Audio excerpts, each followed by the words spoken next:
Et avant de finir cette vidéo, nous vous remercions pour votre assistance, de bien vouloir rester jusqu'à ce moment tant voulu où nous allons clore tout ce qui a été dit précédemment. On suppose qu'on connaît X, ou soit X qui est le nombre de jours de cycle menstruel, ou arrivé tel que décrit dans le titre de notre tuto, comment faire pour ne pas tomber enceinte. Il faudrait respecter ou bien suivre cette étape attentivement. Pour X, le nombre de cycles menstruels, on procède avec ces calculs. En X moins 14, c'est le nombre de jours de la phase glutéale qui ne change pas pour chaque cycle pour connaître la date de l'ovulation. C'est la date de l'ovulation qui oriente le risque, bien quand est-ce qu'on peut tomber enceinte. Alors, cette durée ou la période qu'une femme peut tomber enceinte a un début et puis une fin.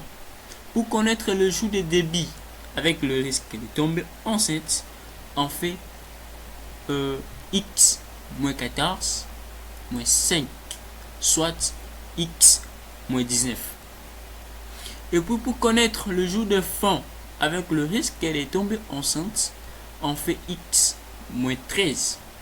De telle sorte que la période allant pour un cycle menstruel donné, représenté par X, soit la période allant pour X, le nombre de cycles, soit X moins 19 à X moins 13, c'est une période de risque qu'on ne peut pas faire des rapports sans pour autant le protéger de peur qu'on tombe enceinte.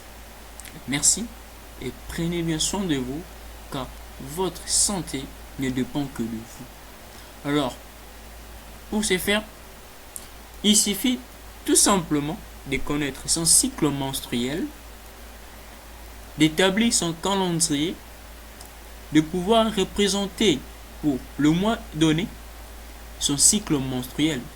Quand est-ce que cela va commencer et puis quand est-ce que ça va terminer. Mais il y a encore une chose à notifier, qu'il existe des cycles qui sont irréguliers, qu'on appelle des cycles irréguliers qui changent d'un mois à un autre.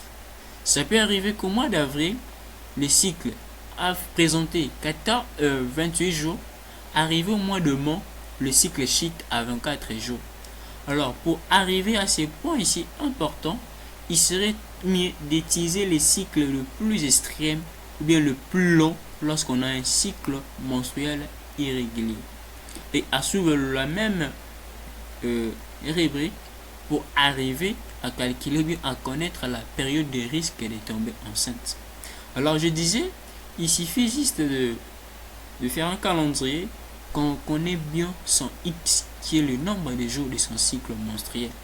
Et dans ces calendriers, crochet à partir de X moins 19 jours et mentionner cela en rouge, c'est le jour de début d'une période potentiellement de risque de tomber enceinte. Et faites de la même chose X moins 13 jours que le jour de fin qu'on ne peut plus tomber enceinte.